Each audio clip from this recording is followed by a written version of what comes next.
you know that my way is not to focus on weight loss. Correct. I focus on health and how the person is feeling and looking. Yes. This week on Garry Talks, I'm joined by Smaranda Maier of Authentic Health and host of the podcast When You Choose You. We dive into my personal healthcare journey over the past year. We explore the growing use of Ozempic, its benefits, risks, and the misconceptions. And we talk about why real lasting change only happens when you experience what Smaranda calls the click. If you're curious about health, habit change, or finding a sustainable path forward, this episode is a must. Once you start getting in the right food, you're full, and then you notice actually your grocery bill isn't as expensive. Exactly. And then you start feeling better. And that's why I call it a journey. It's all these realizations and discoveries. My mission is to teach people how to choose themselves. And when you choose you, there is no other way. It's a law of the universe. This is a GK Media podcast. Hey there, and welcome to another episode of Garry Talks. Before we dive in, a massive thank you for tuning in. Last year, Garry Talks hit #1 in Apple Podcasts entrepreneurship category here in Ireland. And we even reached #3 in business. That's all thanks to you, our incredible listeners. This year, we'd love to go one step further and take that #1 business spot. So, if you can support the show in any way, we'd really appreciate it. Whether it's sharing this episode, leaving a review, or just telling a friend, every little bit helps. Each episode costs around €1,000 to produce, and we've now released over 100 shows, all in the hope that these conversations deliver something valuable for you to invest back into yourself. So follow us on social media, drop us a message, and don't hesitate to reach out if you'd like to support the show further. Thanks again for listening, and I hope you enjoy today's episode of Garry Talks. This podcast is part of the GK Media Studios Creators Network, helping people tell their stories. Become a storyteller today and learn about our podcaster network at gkmediastudios.com. Smaranda Maier, thank you so much for joining me on Garry Talks. Thank you so much for having me again. Welcome back. Thank you. The last episode and the first episode we did together was episode 95 of Garry Talks. Holistic Health, Miscarriage and Empowerment, that went out July 2024. So much has happened since. Exactly. So it sounds like it's so close to date, but it's so much going on in between July, and it seems like, oh God, when was that? So I want to talk today about my journey. I want to focus a bit on weight loss. I want to talk as well about your journey and the big things that you have planned for 2025.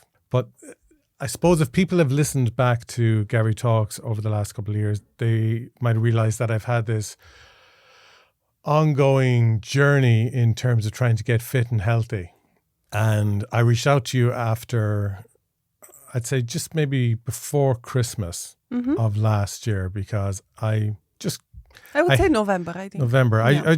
I'd hit a wall and nothing was working for me. And I got a little bit of confidence to just try and reach out. And I was then listening to your podcast as well. And I was getting so much hope and belief from the guest that you had on. And we'll talk about your podcast shortly, that I wanted to go on this journey with you. And I think that's the best way I can describe it in terms of, it wasn't a case of going on a diet or anything like that. It was going on a journey. And I discovered and learned so much about myself rather than just solely about what I was eating, putting in my mouth as such. Yes. So from your perspective, can you tell people the basket case of Garry Kelly that came across your desk and how you kind of approached in guiding me? Yes, and I want to start with thanking you that you put your trust in working and sharing your struggles, really. It's not easy. I think that's the hardest moment, when people feel that they are not doing well and they're not going where they want to be, but it's the struggle of, do I ask for help? Is going to work for me? It's just another thing. So well done. And I think I would start with, yes, you were frustrated. Mm-hmm. And that's the moment when people are blaming what is not working. And I think they're focusing so much on what is not working. And that's a very general view. So when you want to change something, if you focus on your current reality, is the worst thing you can do. So as I said to you, try to embrace or step into the reality of the new you, where you want to go. Yeah. And usually that's the click. Now, it's not something what happens instantly, because we are so not used to that. We are so in what we are, and that's how our brain works, so very much in the familiar. But I think because it's so painful where you are, you want to get in a different way.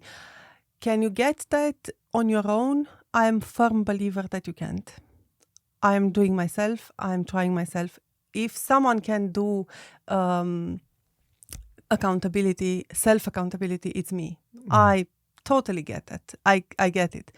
But it's not that. It's the energy. It's having someone there to hold that container, because you are growing. You are expanding your energy. You are expanding your consciousness.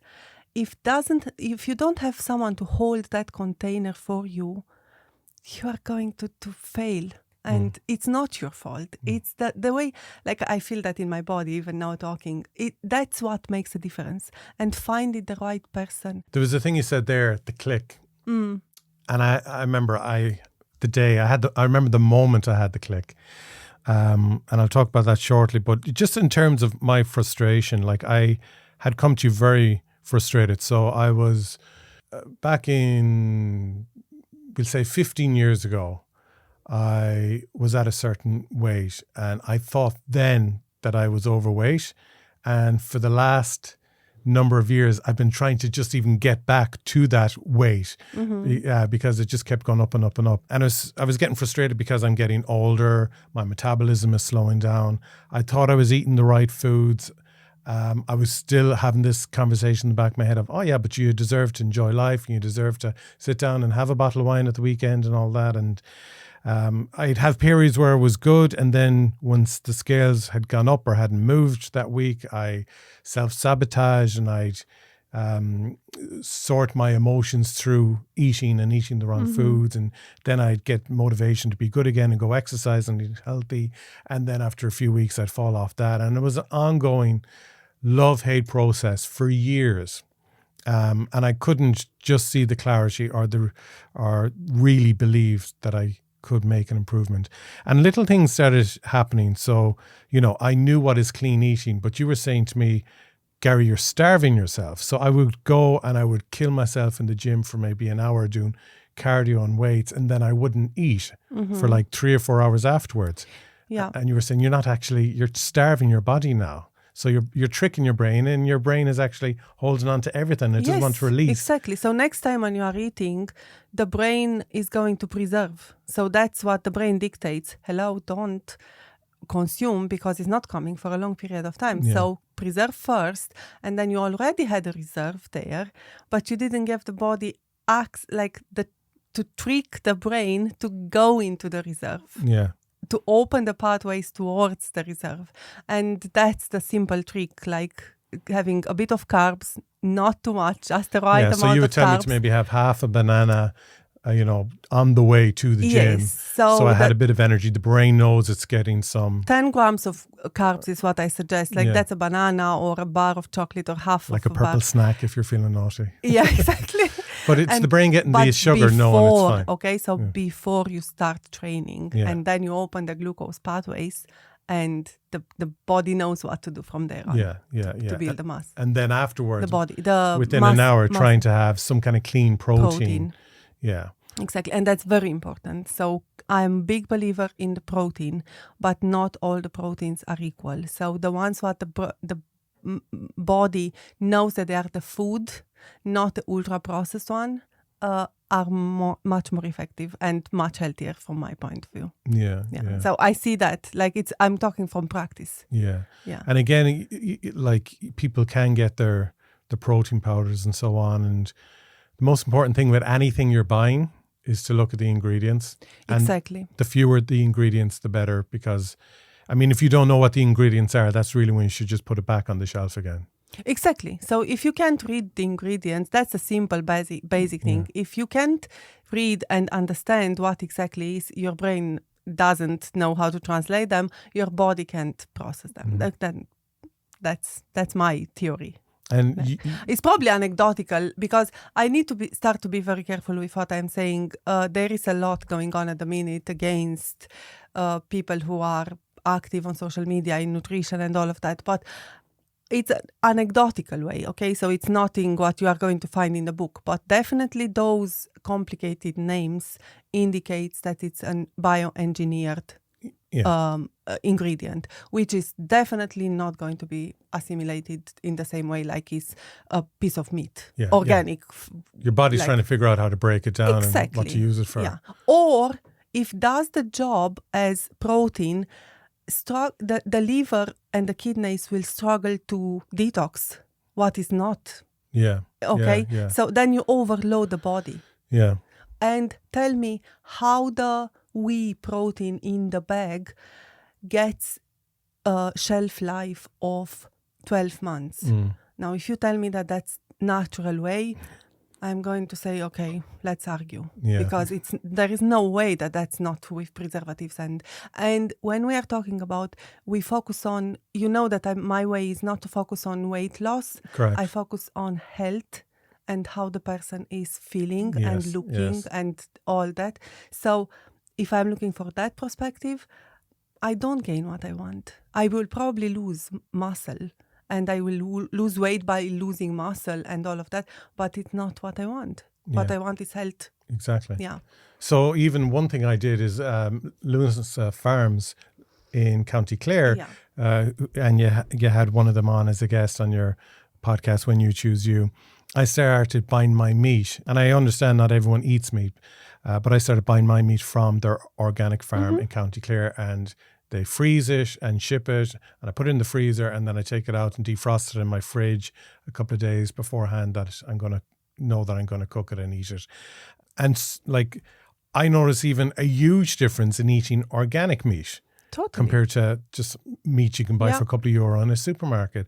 And I was full after eating like 2 sausages that they did. Yeah, exactly. And you start actually, once you start getting in and I've spoken to Sarah Butler about this as well before, once you start getting in the right food that's natural and organic and clean, you're full. And then you notice actually your grocery bill isn't as expensive. Exactly. And then you start feeling better. And it's just, and that's why I call it a journey. It's all these realizations and discoveries and just the knock-on effect it has. But we're just doing the easy stuff at the moment, and it's keeping us in a rush. And it's having the accountability of someone like yourself who can support someone. And like, because I remember you were saying to me, look, if you've any questions, just send me a message. And I was like, I don't want to be messaging you at nighttime. And you're like, I look at my phone when I want to. And we set up a private WhatsApp group so I could just dump photos and questions into it. And you answered it then whenever you had the time to do. But just even having that support and expertise was... I have to admit, the most successful people are, and you know how much I insisted for you to send me photos. So I had to, every day for 7 days, take a photograph of every single thing that was going into my mouth. Yes, with no judgment. Yeah. I just needed to know what you are doing in order to tell you, to be able to give you the real feedback, what works for you. But the most successful people are the ones who send me photos. They resist for up to a month. It's like we're like, we want to be bold for a month, and then when we feel we're ready to be healthy, then we start documenting. And that's a message in itself. Yeah. I always say to people, that's like, don't send me photos because I know what's going on. But definitely that's the biggest secret. So that's the secret weapon in my coaching. Asking people to send photos, because then not that it's not escaping, it becomes an internal motivator an internal watch, like they watch themselves because they know they need to send photos. But before that, even if it's nothing like that, it's just the fact, okay, I need to send photos. At least they have something in their mind, like to motivate them. Yeah. You were asking me before we started the podcast, how are you getting on? What's your update on things? I said, I'll tell you during the podcast. So I went on the scales this morning. And again, it's not just weight loss that I'm focusing on, but it is an actual statistic that one can measure and compare with. Yeah, we can talk about that after. Yeah. What are my markers, what I'm looking for. Yeah, exactly. So I went on the scales this morning anyways. And I was over in Berlin last week and I did a little bit of training because there was a gym in the hotel and stuff. So when I was choosing the hotel, I made sure that there was something that I could even just do 20 minutes in, just a bit of weight training or something like that. But I went on the scales this morning and I'm delighted to say that I haven't been at the weight I'm at in 8 years. Wow! Yeah. Oh my God, that And made my... Oh my God, I'm so happy. This is after That I've life- been in Berlin for a life week. happy. But the thing that changed for me was we were sitting in the studio just having a chat after you had done one of your own recordings one day. And I was saying, I don't know it was going so well for me and now I feel like I'm going backwards and da-da-da. And you were saying, I listen the way you speak about yourself. And you asked me the question, do you love yourself? Do you love your body? And I responded straight away with, no, I hate my body. And it was when I heard myself say it, and I could feel the anger like nearly trembling through my teeth. I said, oh my God, like I straight away said that I hate my body. Where is this anger, this mistrust, this lack of appreciation coming from? And you said, and that's what it is. And that's exactly what it is. And that's the common denominator for every single one of the clients that are coming. It's lack of trust in their body. Because the society, everything what's going on around us tell us to trust everything else outside of us. And we are disconnected from us. Yeah. When we established that connection or re-established, because it's the known. What we know that we are born with it. We are humans. So you will see a dog. A dog doesn't know. I give you an example because I have at home. Okay, so she doesn't distrust her body. Like she doesn't she's eating and she knows when to stop, and she knows when she's hungry and she knows when she didn't feel well after a meal and she won't eat and whatever. So we have that. It's an instinct. But we lose it because the messaging and everything what is thrown at us. And that's the main thing. Like, I see that happening on a daily basis. Yeah. Yeah. So and I went through, go on. The best thing is, once you reach to that point, you are never going back.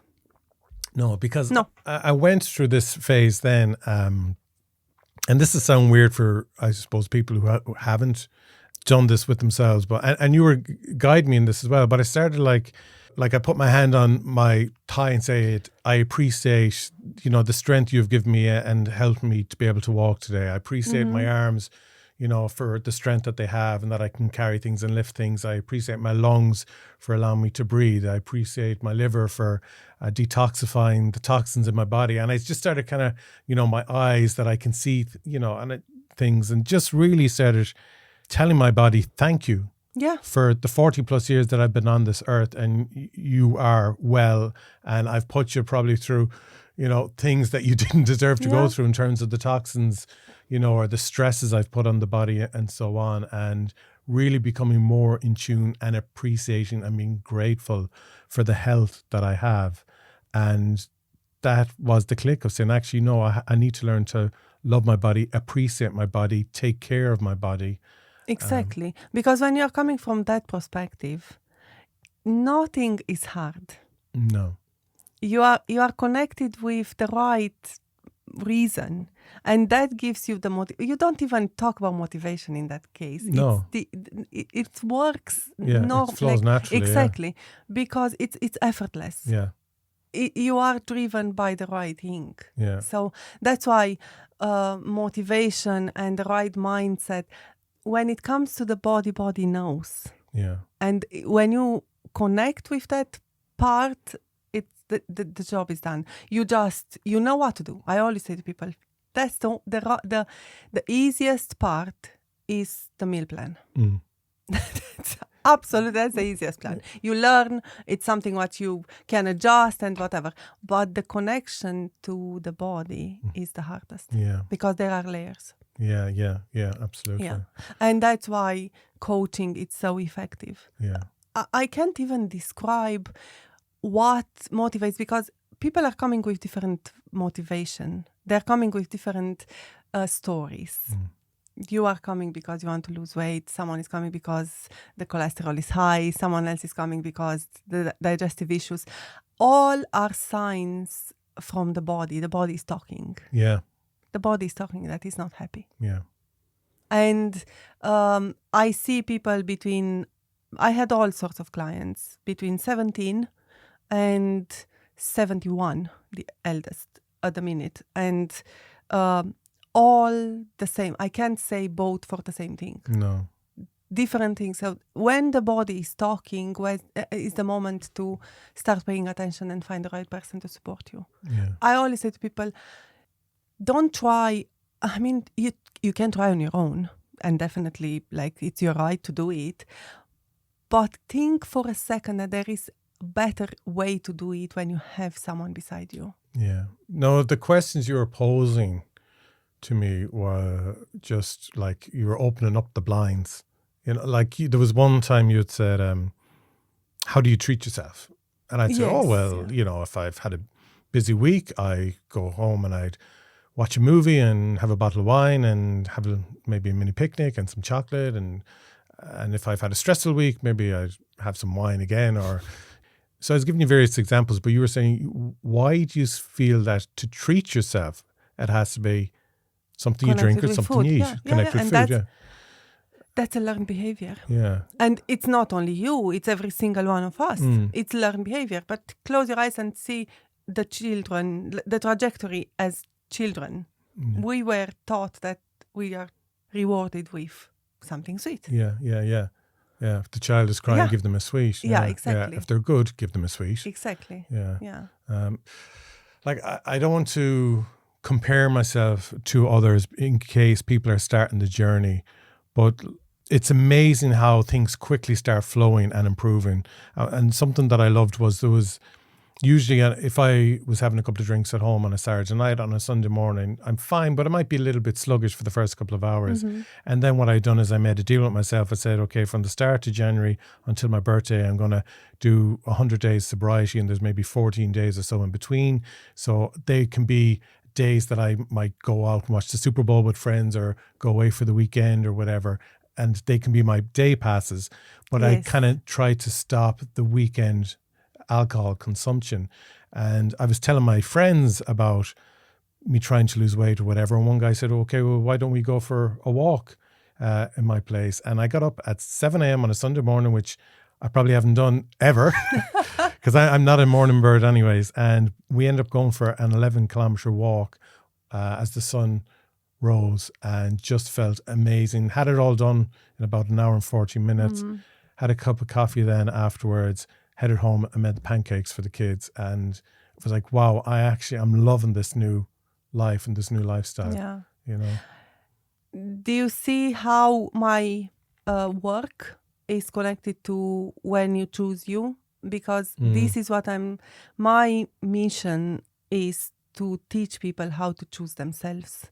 And when you choose you, there is no other way. It's a law of the universe. You choose you choose the universe within you. And there is no way that the universe is not going to support you. Yeah. You are going to get through a journey where you get an answer from somewhere. You get a friend who is willing to go for a walk. Yeah. You get less resistance on the way. You get food producer who does. Do you understand what I'm saying? Yeah. So when you set the intention, you choose you commit to you, and that you is the most perfect and good, the best thing what you could do, because it's connected to the infinite source. That's it. Yeah. Like that's staying connected is our part. It's not happening like magic. But the commitment, as I said, it's much easier when you know that you are doing the right thing. And also, I think is when things get hard or you sleep out of it's much easier to come back. Yeah.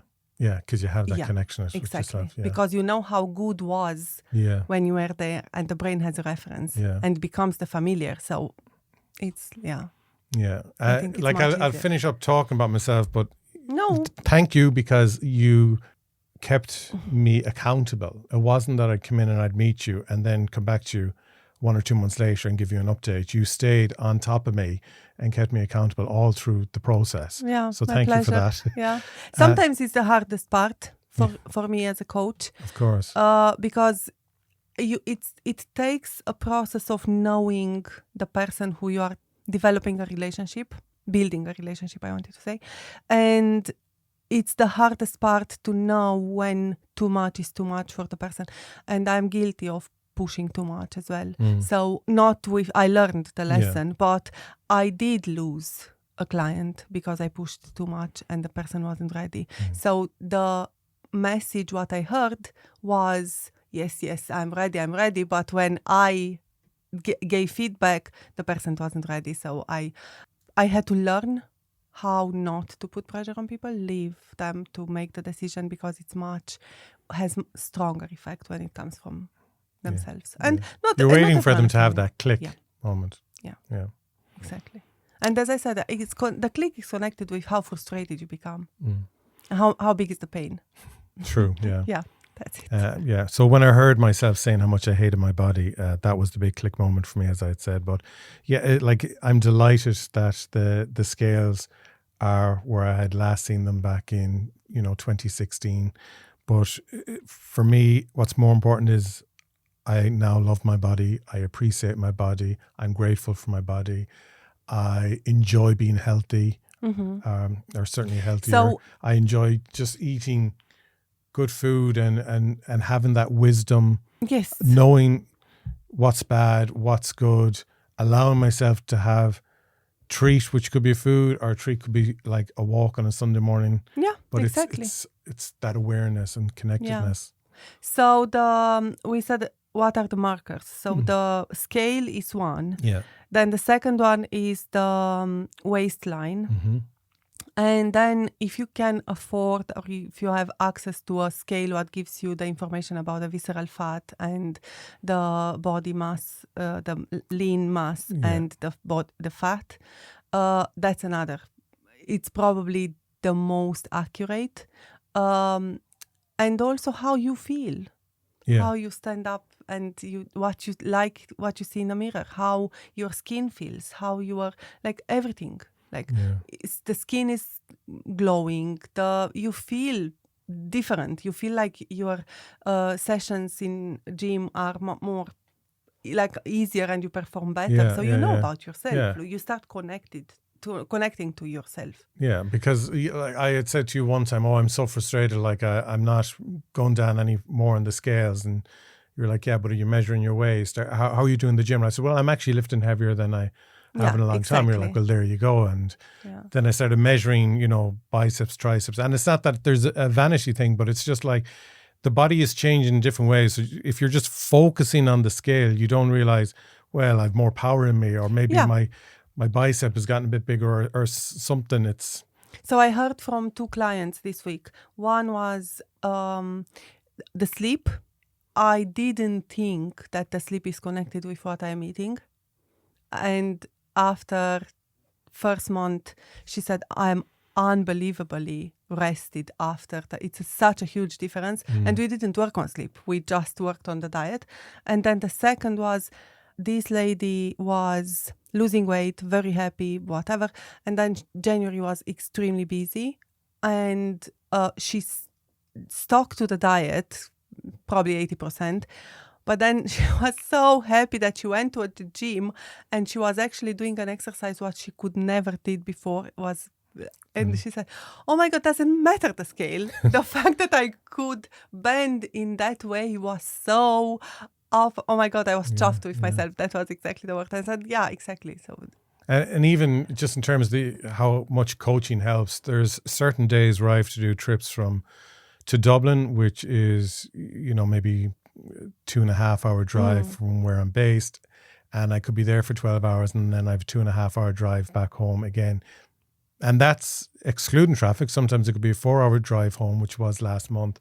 So my days could be nearly up to, between 18 to 20 hours, worst case scenario. And I'm absolutely exhausted the next couple of days. I'm a write-off. And you were saying, okay, look, this is a red flag day. So you need to have these little kind of meal plans and this form of hydration and so on. And when I implemented that, I wasn't as exhausted then afterwards because my body was going through, a tough 24-hour period. So I knew in advance it was coming up. So I was then eating what I needed to eat, drink what I needed to drink and so on. And just having that guidance and support because we're all different. We all have different 7 days a week and different stresses.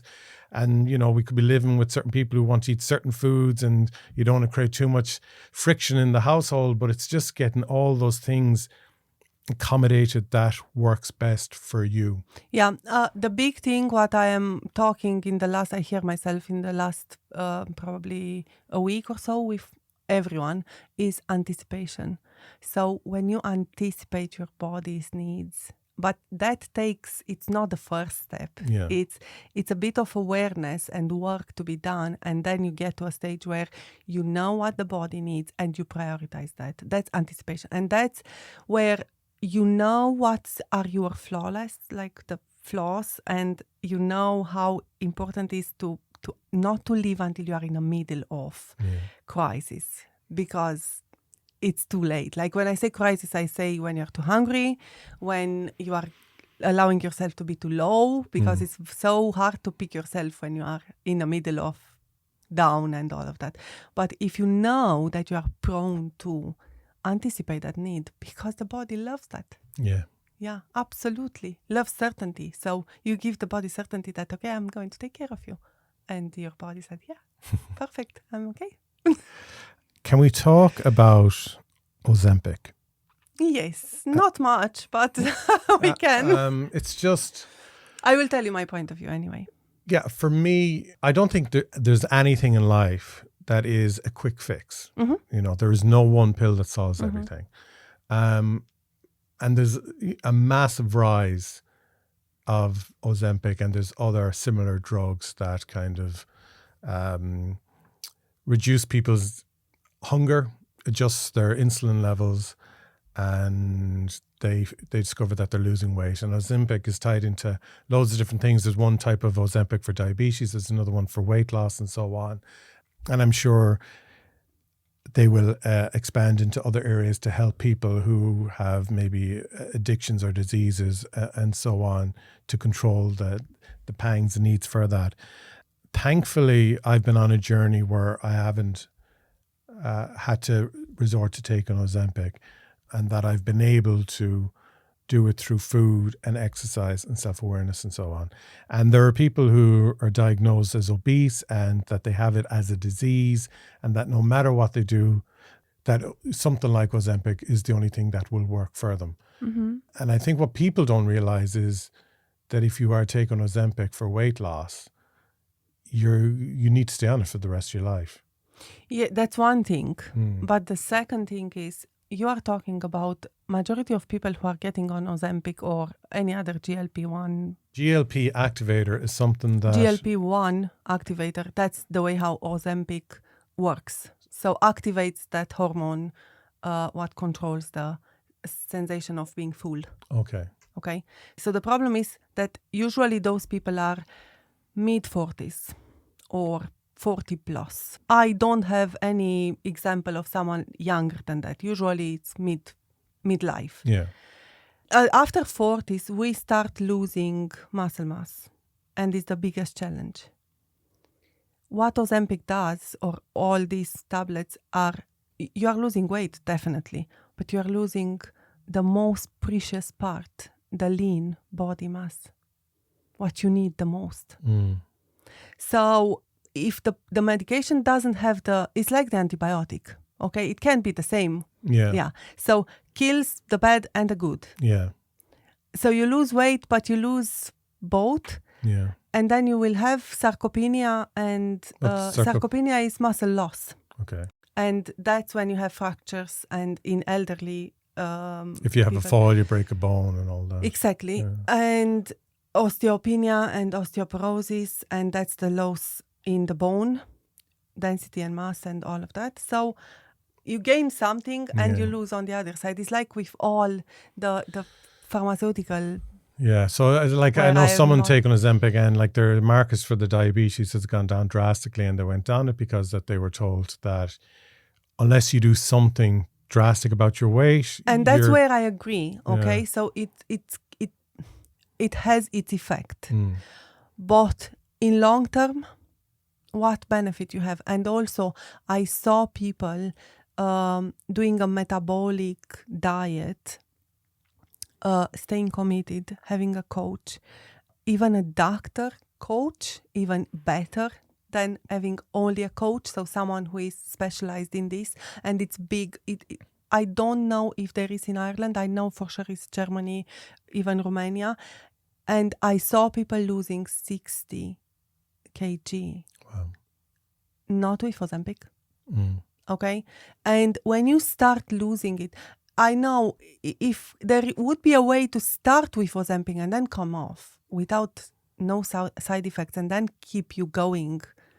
But I don't think there is enough evidence and usage to see what happens when you stop. No, I think you just kind of start going back again to square one. So that's why they're labeling obesity as a disease, and they're saying it's the same as alcoholism or something like that, or you need the support, you need the drug or whatever. But I'm not in any ways have a medical background, but I have a personal opinion that I think some people are curious to go on Ozempic as a first option rather than as a second option. I think if people actually start, if they have the chance and the opportunity to start exploring, what is causing the weight first? Is it psychological? Yes. Do you know what I mean? Yeah. Rather than just saying, okay, I'm going to inject myself Garry, every week. From working with people, that's not easy. Yeah. It takes someone's awareness and willingness to start exploring, because you can open a can of worms when you talk to someone. And I was working with someone, and 3 months nothing worked. And in the end, she said, I'm going on Ozempic. And I said, okay, it's your choice. But was no willingness to go in emotional, was so close. Like the person was, don't touch that. And I got a message so that's about the weight. It's not only kg on a scale. It's more than that. It's what weight we put on. And the body hangs on. I have my theory. So body hangs on that weight because something else is going on there. Yeah. We are too connected. It's not only the fat cells what are staying there. Is it?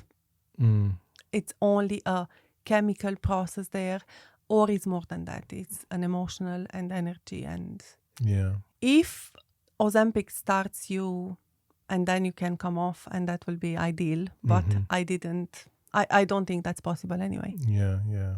So I just think, people should just open as many opportunities and doors for themselves rather than just seeing something as the only way to go, because the studies that are out there at the moment seems to be that if you start Ozempic, for it to work effectively, it's just something that you'll have to be on for the rest of your life. And I'd listened to an amazing podcast with Oprah Winfrey on her show where they were saying this. So that's kind of where I'm getting my information from, where she had an expert on. And I'm just saying that for the last, I'd say maybe 13 years, have struggled.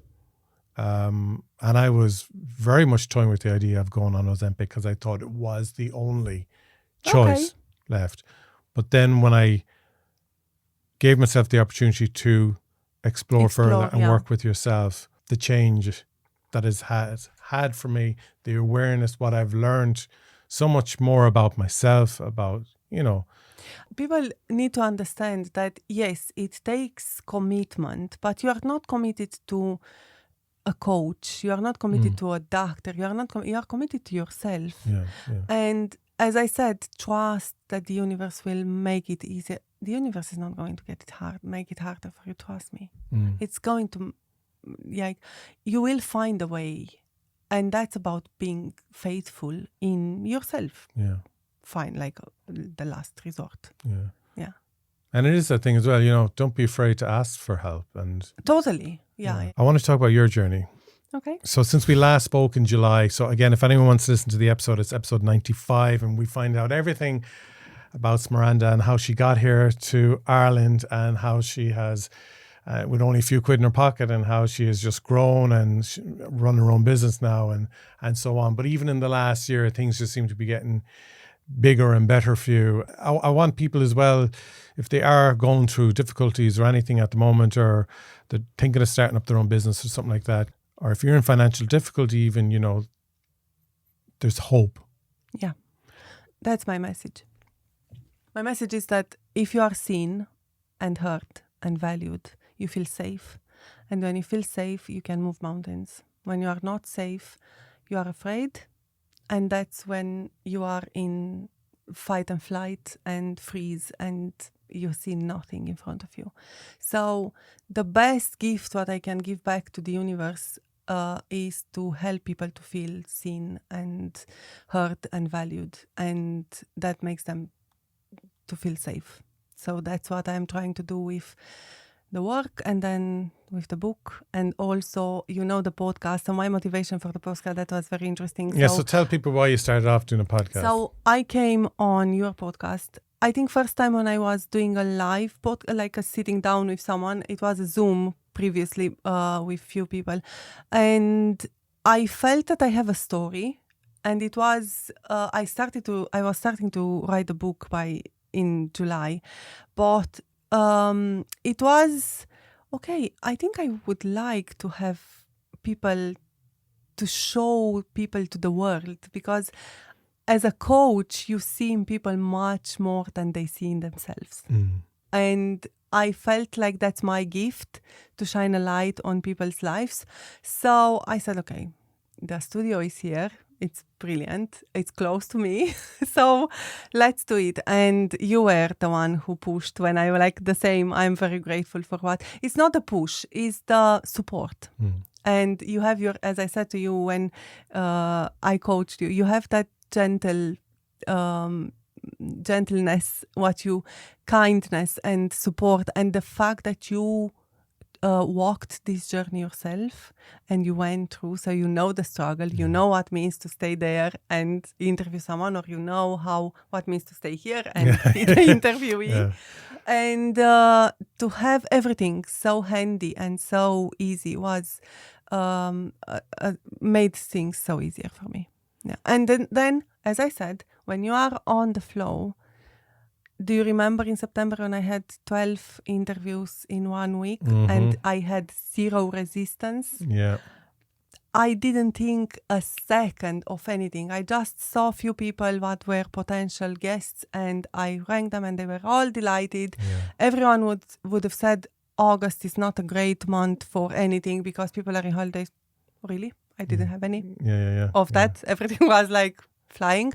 And since then we are. That was the podcast. Yeah. So your podcast is When You Choose You. Yes. And you have like the most amazing guests on your podcast, and they're just wonderful personalities. You can get what I love about the guests on your show as well. Like they're all talking about different things that they might do in terms of business or hobbies. That's a lot of it built around self-awareness and well-being, and this warmth I find that comes from them. You can watch the videos on your YouTube channel, or you can listen to the podcasts online. They're just really good souls who want to help people. And it's a lovely I think space. that comes from I choose my guests as a reflection of me. I think I never go for just because they are popular or something. That's not appealing for me. It's more like I see something special in someone and I want that person to get seen and heard. And we had guests for all sorts, from politicians to my partner, and I'm thinking how large was the spectrum. It is. Even but every single one of them was special. Absolutely. And they're short enough as well. They're usually within an hour, so you can easily listen to them on a journey, and you will definitely get something from them. I wanted to bring you on today because I wanted to share and celebrate the journey that you have brought me on, because it's much more than numbers on a scale. It's the click, it's the awareness, it's loving life and body and appreciation and all that I spoke about earlier. So thank you so much. Thank you so much for having me, and thank you so much for giving me the opportunity. You opened for me so many doors. My pleasure. And I just want to say as well that Smaranda's book, When You Choose You, is going to be officially launched later this year, and you can pre-register for the book by heading over to your website, which is authentichealth.ie. Brilliant. So continued success. Thank well you done so with everything much. you've achieved between your new premises, your new podcast, releasing a book this year, helping so many people. So I'm so happy for you. Well done. Thank you so much. This is a GK Media podcast.